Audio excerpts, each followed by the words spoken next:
Instant triple तलाक तलाक के बिदअत को लेकर कानून बना तो शरीयत खतरे में आ जाएगी, इस्लाम खतरे में आ जाएगा। उलेमा हजरात को आपने कई बार कहते हुए सुना होगा, कुछ सियासी लीडरान लोकसभा के अंदर भी कहते हैं कि ये हमारे मजहब में मुदाखलत है और अगर मोदी हुकूमत इस पर काम करेगी तो ये हमारे लिए और एतराज की बात है। यहां भी एक बड़ा मसला है। आखिर में कांग्रेस ने भी ये कोशिश की थी जाते जाते, लेकिन मोदी हुकूमत अगर करेगी तो हमारे लिए बड़ा एतराज है। एक ये भी मसला है, चाइना रोजे बैन कर दे तो कोई दिक्कत नहीं है, अमेरिका कपड़े उतरवा रहा है, श्रीलंका बुर्के उतरवा रहा है तो कोई दिक्कत नहीं है, वहां शरीयत खतरे में नहीं आती है। लेकिन हिंदुस्तान में इंस्टेंट ट्रिपल तलाक को लेकर के जरा सा सख्त कानून बनाने की पहल होती है तो शरीयत खतरे में आ जाती है। प्रोफेसर सीमा सिंह कैसे देखते हैं? और जामे साहब को आपने सुना, वो संसदीय लोकतंत्र की बात बार बार कर रहे हैं, डेमोक्रेसी की आईन का हवाला दे रहे हैं। इसको आपको सेलेक्ट कमेटी को भेजना चाहिए, पार्लियामेंट्री जो तौर तरीके उनके मुताबिक चलना चाहिए। मोदी हुकूमत जो है उसके बरखिलाफ है, ऐसा इनका कहना है।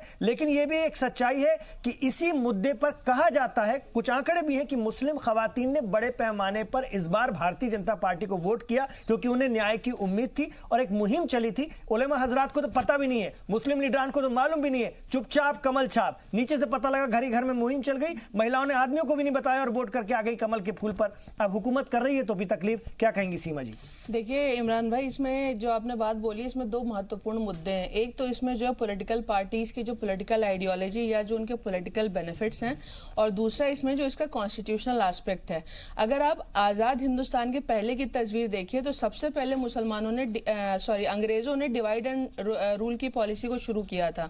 उन्होंने जो इंडियन सक्सेशन एक्ट बनाया, स्पेशल मैरिज एक्ट बनाया, उसमें से उन्होंने मुस्लिम्स को बाहर कर दिया और उनको ये बोला कि हम आपके किसी भी जो रिलीजन से रिलेटेड मैटर है उसमें हम किसी भी तरीके का इंटरफेरेंस नहीं करेंगे। ये पॉलिसी जो उन्होंने शुरू करी, उसको जब हमारा संविधान 1950 में बना, अगर आप कॉन्स्टिट्यूएंट असेंबली डिबेट को पढ़िए तो उसमें डॉक्टर अंबेडकर ने साफ साफ बोला था कि वो समय है जहां पर हमें एक विधान सबके ऊपर इक्वली लागू करना चाहिए। और यूनिफॉर्म सिविल कोड को लागू करने की बात भी डॉक्टर अंबेडकर ने संविधान सभा में कही थी। लेकिन चूंकि उस समय भारत और पाकिस्तान का डिवीजन हुआ था, नेहरू जी की ये जिद थी कि ये सही समय नहीं है यूनिफॉर्म सिविल कोड को लाने का, इसलिए इसको directive principle of state policy में डाला गया।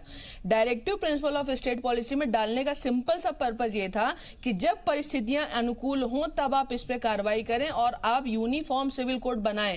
पहले तो यहाँ पे हमें एक चीज देखनी पड़ेगी कि बहुत सारी चीजों को मिस इंटरप्रेट किया जा रहा है। जैसे भी मौलाना साहब बोल रहे थे, इन्होंने बोला कि नहीं ट्रिपल तलाक तो होता ही नहीं, हलाला तो अगर हो ही नहीं रहा है तो फिर लॉ बनाने में आपको दिक्कत क्या है? फिर तो किसी का प्रोसिक्यूशन ही नहीं होगा, तो आप इतने परेशान क्यों हो रहे हैं? पहली बात, आपको अपनी सच्चाई को स्वीकार करना पड़ेगा कि मुस्लिम औरतें लगातार अपने राइट से वंचित रही हैं। कल मैं ओवैसी साहब को सुन रही थी, वो बोल रहे थे कि देश में मुसलमानों को डराया जा रहा है। अभी डरने की कोई हालत नहीं, फिर भी बहुत सारे लोगों को डर लग रहा है। किस कारण से लग रहा है मुझे समझ में नहीं आ रहा। आप उस औरत की स्थिति को समझिए जो दिन रात इस डर में रहती है कि पता नहीं कब उसको ट्रिपल तलाक दिया जाए, लेकिन उसके उस डर की इन लोगों की नजर में कोई अहमियत नहीं है। आपने उसके वजूद को खत्म करने की कोशिश करी है। दूसरी बात, यहाँ पे एक बहुत बड़ी इंपॉर्टेंट बात है, ये लोग कॉन्स्टिट्यूशनल एस्पेक्ट को फ्रीडम ऑफ रिलीजन में ले जा करके ये कहते हैं कि हमारे फ्रीडम ऑफ रिलीजन का वायलेशन है। जब आप कॉन्स्टिट्यूशन को पढ़ते हैं तो दो चीजें हैं। पहली बात, संविधान इक्वलिटी की बात करता है। दूसरी बात, संविधान फ्रीडम ऑफ रिलीजन की बात करता है। उसमें चार चीजें महत्वपूर्ण है: प्रोफेस, प्रैक्टिस, प्रोपोगेट। इन तीनों में ट्रिपल तलाक से कोई लेना देना नहीं है। चौथा आपका होता है essential part of your religion. क्या ये कहते हैं कि ट्रिपल तलाक essential part of their religion है? नहीं है। इसलिए नहीं है क्योंकि जब दुनिया के 22 इस्लामिक मुल्कों ने ट्रिपल तलाक को बैन किया, जामे साहब भी कह रहे हैं नहीं है, तो फिर आपको दिक्कत कहां पे आ रही है? वो कह रहे हैं कि आप जो संसदीय व्यवस्था है ना, उसकी ये हुकूमत धज्जियां उड़ा रही है, लोगों को सुनना नहीं चाहती, अपनी मनमर्जी चलाना चाहती। उनका एतराज ये। देखिए मैं आपको बताऊं, इस पे प्रॉपर स्टडी हुई है। ये लोग अपनी बातें रखते हैं। मैं कहती हूँ अखिल भारतीय मुस्लिम क्या नाम है उनका, मुस्लिम राष्ट्रीय मंच, मुस्लिम राष्ट्रीय मंच नहीं, जिन्होंने सबसे पहले मुस्लिम पर्सनल लॉ बोर्ड, नहीं मुस्लिम पर्सनल लॉ, जाकिया सोमन जिन्होंने इस पे पूरी रिसर्च करी है, उसमें उन्होंने हजारों लाखों महिलाओं का डेटा इकट्ठा किया हुआ है। 92% मुस्लिम महिलाएं, मैं आपको डेटा दे दूंगी, 92% मुस्लिम महिलाएं ये चाहती हैं कि उनको ट्रिपल तलाक से आजादी मिले। मुसलमानों की जो कम से कम आधी आबादी, 8 करोड़ से 10 करोड़ के आसपास मुस्लिम महिलाएं हैं, इतनी बड़ी आबादी का 92% जिस चीज पे अपने राइट की डिमांड करता है, आप उसको डिनाई कैसे कर सकते हैं? दूसरी बात, अगर आप ये कह रहे हैं कि पार्लियामेंट को लेजिस्लेशन नहीं बना, आपने अब तक इस पे क्या किया? इसमें अगर आप इमरान भाई देखिए सुप्रीम कोर्ट के कई सारे जजमेंट तर्क दे रहे हैं ना सीमा जी वो दलील दे रहे हैं कि सबरीमाला में हिंदू महिलाओं के हुकूक की क्यों खिलाफ वर्जी हो रही है, वो ये दलील देखिए वो उसमें अगर जाएंगे तो देखिए फिर तो मुझे किसी और एस्पेक्ट पे जाना पड़ेगा, उस पर आप कोई और डिबेट करेंगे। मैं सबरीमाला पे डिबेट के लिए अभी उन्होंने कहा ना, इसलिए मैंने कहा, और ये बात ओवैसी साहब भी कह रहे हैं। नहीं, और दूसरी बात मैं आपको बताएं, रिलीजन में एक एस्टैब्लिश्ड थ्योरी है जिसको कहते हैं नो हार्म थ्योरी।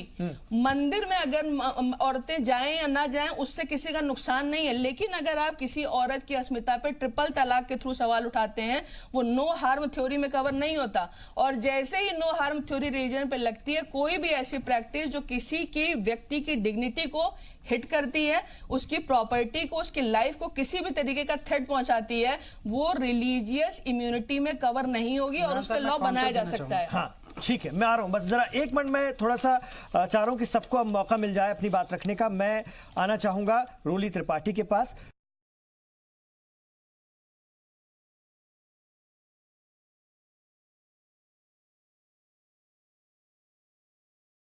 और किस लेवल पर, किस स्तर की महिलाओं को हर रोज इससे दो चार होना पड़ता है, वो भी आप अच्छी जानती हो कि महिलाओं के बीच काम कर रही हैं। उनके दिल पर आज क्या गुजरी होगी जब एक बार फिर ये लोकसभा में पास हो पाया लेकिन राज्यसभा में अटकने का खदशा है?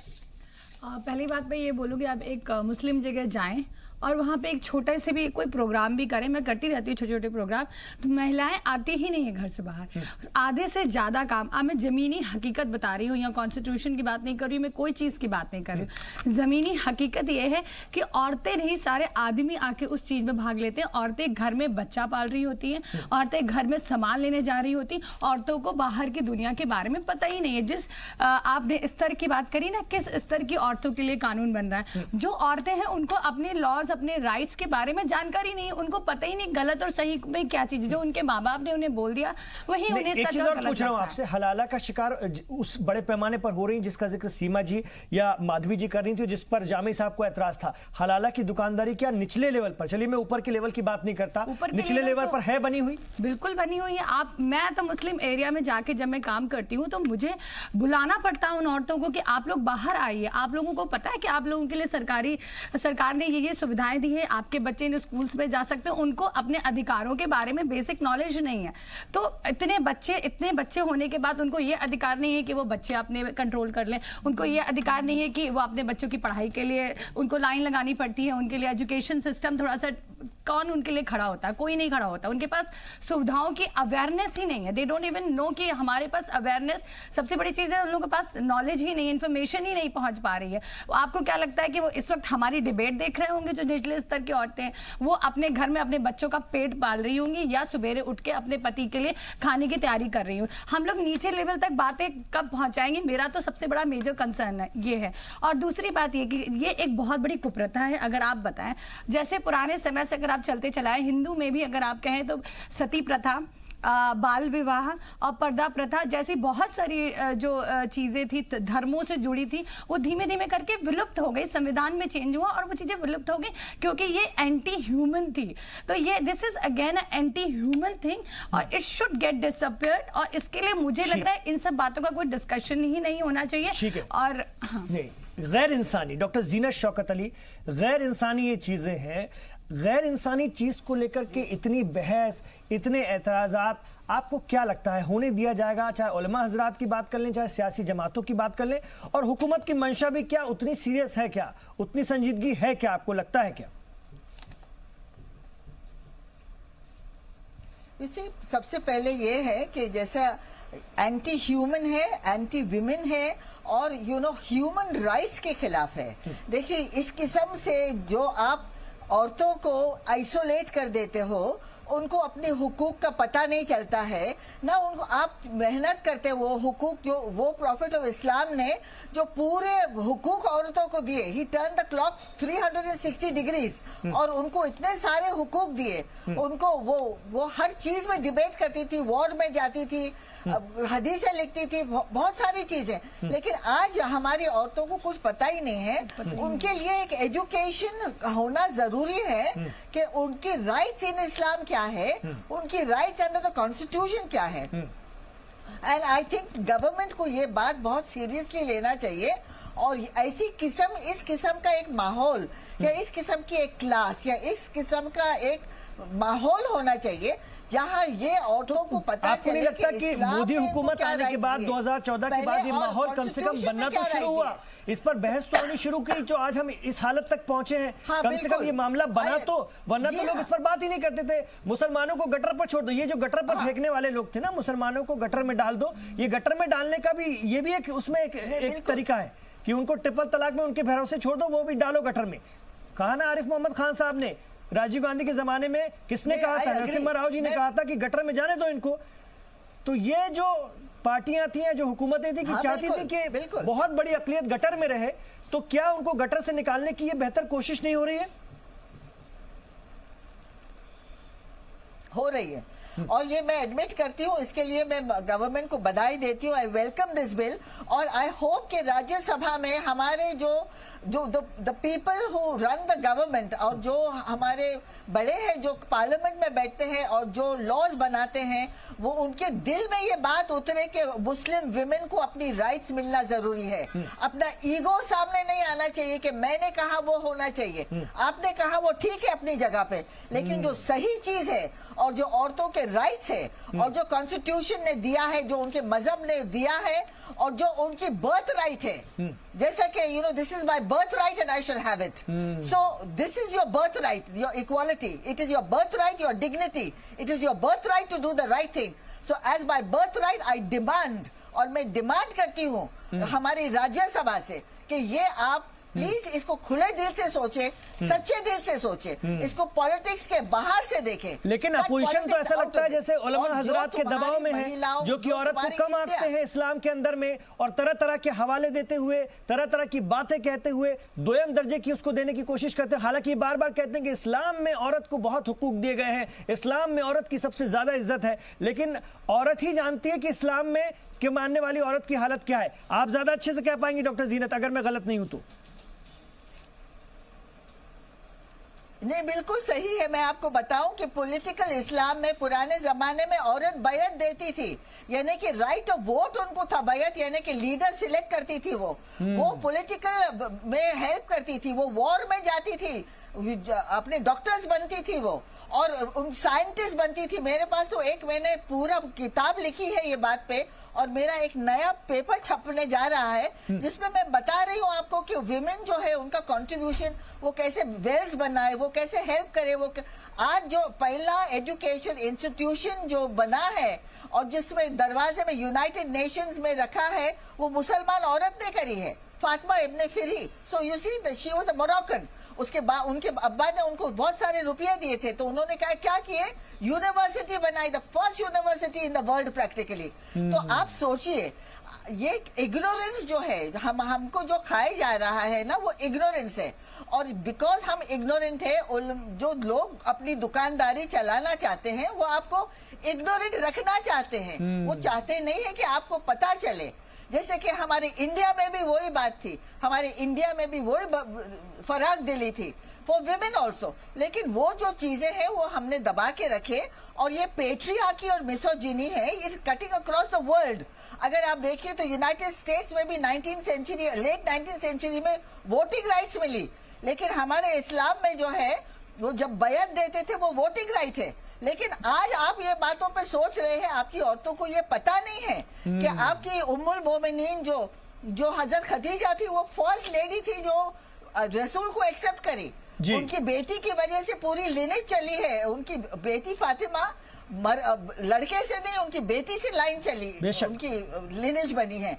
उनकी वाइफ उम्मे सलमा जो है वो सबसे बड़ी एडवाइजर थी, उनकी एडवाइजर हुदैबिया में उनकी एडवाइस उन्होंने ली रसूल सल्लल्लाहु अलैहि वसल्लम। तो ये क्या है, इग्नोरेंस है।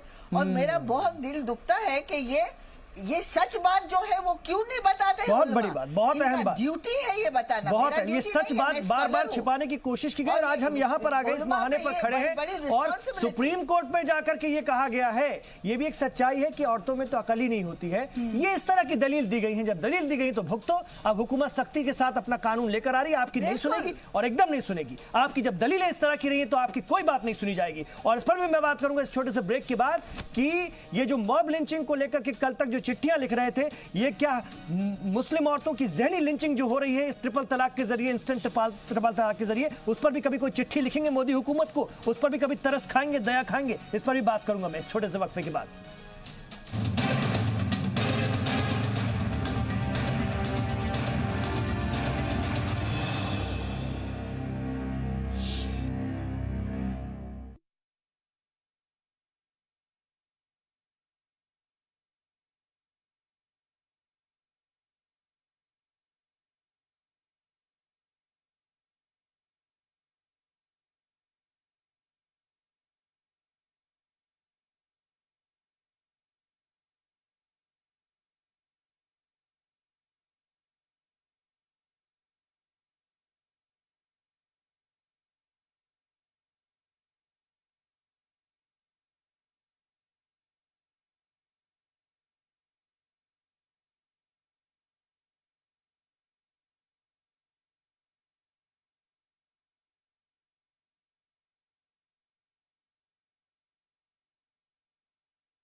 आप देख रहे हैं ट्रिपल तलाक को लेकर एक बार फिर से तलाक के बिदअत को लेकर, मैं बार बार कहता हूं इंस्टेंट ट्रिपल तलाक, तलाक के बिदअत को लेकर एक बार फिर लोकसभा में बिल पास हो गया है। मोदी हुकूमत ने इस बिल को पेश किया था लोकसभा में, तादाद के मुताबिक वो पास हो गया है, लेकिन राज्यसभा में अटकने का पूरा खदशा है क्योंकि अपोजिशन इसके खिलाफ है, उनकी अपनी अपनी दलील है और सियासत भी है। मैं एक बार फिर शोएब जामी साहब के पास आना चाहूँगा। जामी साहब, आप बहुत सुलझी हुई शख्सियत के मालिक हैं, आप खुद मुझे लगता है कि तलाक बिदअत के खिलाफ हैं और आपको बस थोड़ा सा ये शक है या खदशा है, शायद हुकूमत की मंशा पर है, शायद मुझे जितना समझ में आ रहा है और शायद मैं गलत भी हो सकता हूँ। दरअसल होना क्या चाहिए, थोड़ा सा बताइए ना। आप सुलझे हुए हैं, एक मैं आपको सुनूं ही ना, आपकी मुखालफत ही करूं तो ये भी गलत होगा। आप मुझे बताइए कि होना क्या चाहिए। दरअसल देखिए, हम सब तो यही चाहते हैं ना कि इंसाफ मिले, हमारी महिलाओं को उनकी जिंदगी बेहतर, और ये कम से कम ये जो जहालत है खत्म हो। बिल्कुल, इसलिए मुझे 2 मिनट इंटरप्शन दे दीजिए। बहुत सारे सवाल भी आ गए, बहुत सारी चीजों में मैं इत्तेफाक भी रखता हूं जो हमारे फेलो पैनलिस्ट ने कहा है। देखिए, मैं बहुत साफ लफ्जों में ये बात कहना चाहूंगा। मैं बस आपके पास आ रहा हूं, जरा 1 मिनट के लिए मैं मैडम के पास जाना चाहूंगा। हमारे साथ जो एडवोकेट हैं, जो वकील हैं, मैं आपके पास आना चाहूंगा। राखी जी, मैं आ रहा हूं सर आपके पास। राखी जी, मैं आपसे ये जानना चाहता हूं, आपने बताया कानूनन इसमें अब कोई दिक्कत नहीं है, अगर मान लीजिए राज्यसभा में फिर यहाँ दिक्कत होती है तो अब हुकूमत के पास ऑप्शन क्या है संविधान के मुताबिक, कानून के मुताबिक? देखिए, दिक्कत ये है कि कभी भी हम कोई भी लॉ अगर पास करना है तो दोनों ही हाउसेज से पास होना जरूरी है। अगर फिर से वो कोलैप्स कर जाएगा तो ये दिक्कत हो जाएगी, फिर उनको कंसिडर करना पड़ेगा, रिकंसिडर करना पड़ेगा जैसे उन्होंने पहले किया है। और मे बी अगर जैसे एक्सपायर हो गए जनवरी में तो मे बी उनको जल्द ही करना पड़ेगा, जैसे इस बार फिर से एक्सपायर ना हो, फिर से वो पुटअप कर सके। लेकिन मेरा मेन ये है कि 2017 में सुप्रीम कोर्ट ने कहा कि कहते हैं बेटरमेंट के बारे में सोचा जाए, और अगर हम पॉलिटिक्स में ही रह जाएंगे तो हम कैसे किसी फीमेल को जस्टिस दिला पाएंगे। तो मेरे ख्याल से जरूरी ये है कि जब राज्यसभा में बिल पुट फॉरवर्ड हो तो हम पॉलिटिक्स को सेट असाइड करके ये सोचें कि हाँ, फीमेल्स को जस्टिस मिले। और अगर आपको लगता है तो ये नहीं, क्योंकि अगर बिल आज पास हो गया है, वो एक्ट बन गया है, तो उसके बाद उसमें अमेंडमेंट्स की स्कोप खत्म हो जाते हैं। आप हमेशा अमेंडमेंट कर सकते हैं कि किसी भी एक्ट में time to time, as per the necessity, as per the requirement. तो मेरे ख्याल से इस टाइम जरूरी ये है कि लीडर्स को ये समझना चाहिए कि हाँ, ये बिल का एक्चुअल स्पिरिट क्या है एंड इसको पास होने में उनको कहते हैं गवर्नमेंट का उनको साथ देना चाहिए। एंड अमेंडमेंट्स की बात है that can be taken care of at later on.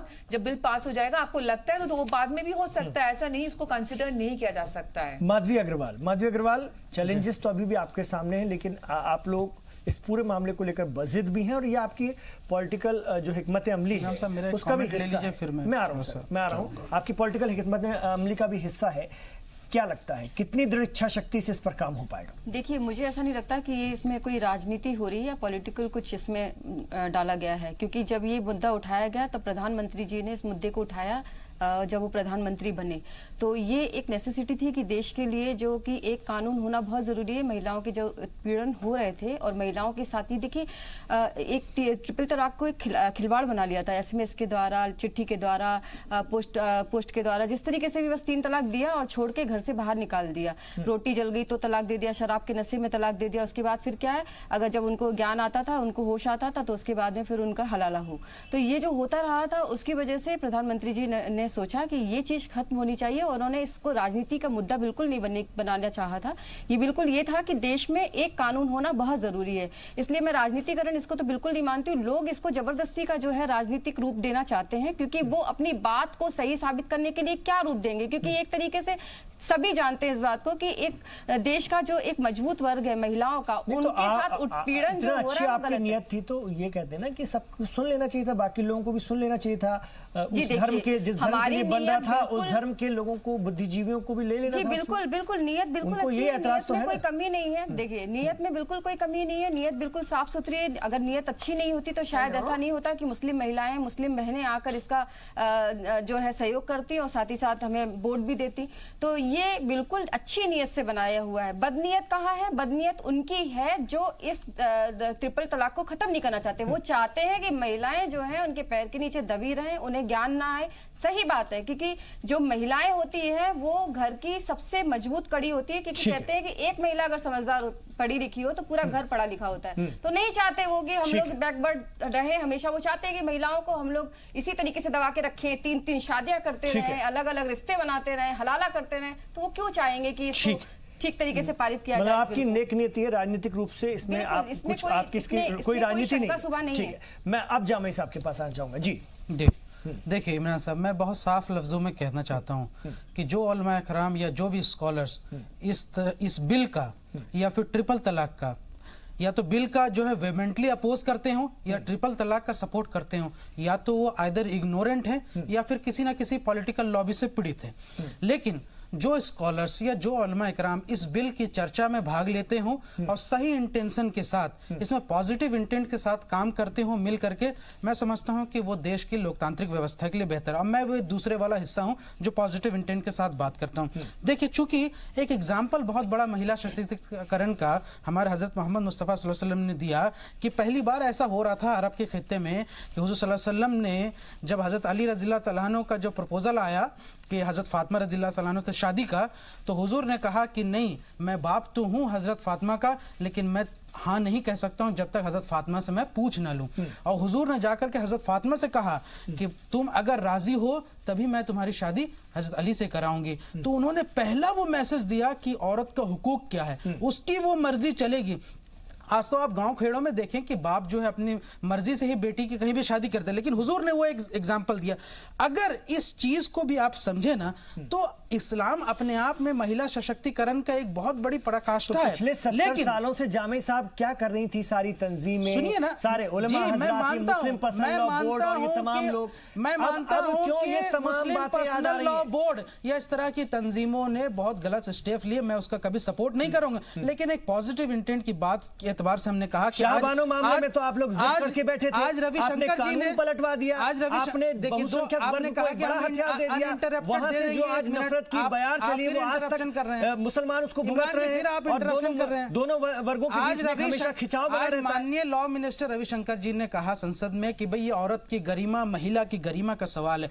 तो अगर ट्रिपल तलाक बिल धर्म का मुद्दा नहीं है, एक सामाजिक कुरीति को दूर करना है, वुमेन एम्पावरमेंट का एक मसला है, तो फिर सबरीमाला भी वुमेन एम्पावरमेंट का एक मसला है। इसलिए डायवोर्स सबरीमाला को जोड़ते हैं। आप दूसरा किसी ने कहा कि देखेंगे अपना यूनिफॉर्म, नहीं मैं एक एक करके जवाब दे दूंगा। की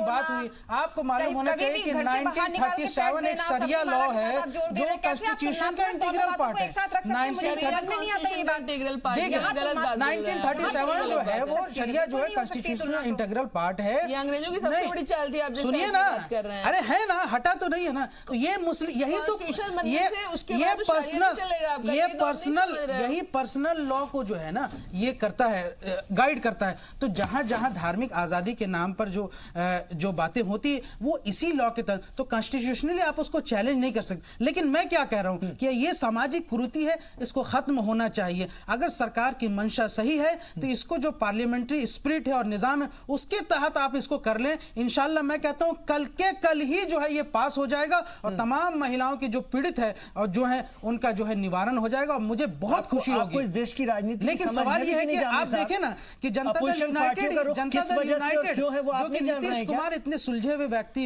शख्सियत के मालिक हैं, उन्होंने भी इस बात को समझा कि ये एक थोड़ा सा कॉन्स्टिट्यूशनल स्पिरिट के खिलाफ है। समझ नहीं तो आप उससे तो तब उससे आप सरकार विड्रॉ कर लीजिए भारतीय जनता पार्टी बिहार में बिहार में कर ले। नहीं इसलिए मैंने कहा ना कि भारतीय जनता पार्टी न हिंदुओं की पार्टी है न राष्ट्रवादी पार्टी, ये बनियों की पार्टी है। जहां इनको फायदा दिखता है पीडीपी के साथ बना लेते हैं, पीडीपी के साथ सरकार बना लेते हैं। जहां फायदा दिखता है मुस्लिम खवातीन की इज्जत की हिफाजत होगी कि नहीं, इस पे बात होनी चाहिए थी। आप राजनीतिक बात कर रहे हैं, पूरे मामले को यहाँ वहाँ घुमा रहे हैं। चलिए बहुत शुक्रिया। मेरे पास आज पैनल बहुत बड़ा था जामी साहब, पैनल मेरे पास बहुत बड़ा था। मेरी कोशिश है सबसे थोड़ी बात कर सकूं, लेकिन पैनल बड़ा तो था लेकिन बड़ा सुलझा हुआ था और मुझे लगता है सबकी तरफ से बहुत अच्छी बात आपके सामने आई है। उम्मीद है कि आप लोगों ने इसको बहुत सारी चीज़ों को समझा भी होगा। बहुत बहुत शुक्रिया मैडम, बिल्कुल वक्त नहीं मैं आपसे बात करता। और बहुत बहुत शुक्रिया आप तमाम लोगों का इस चर्चा में शामिल होने के लिए। अब आगे देखना होगा कि राज्यसभा में इस बिल का क्या हश्र होता है। मैं हश्र शब्द इसलिए कह रहा हूं कि देखना होगा विपक्ष का जिस तरह का रुख दिख रहा है उसको देखते हुए। बहरहाल ये देखने वाली बात होगी। आप देखते रहिए इज़ी सलाम।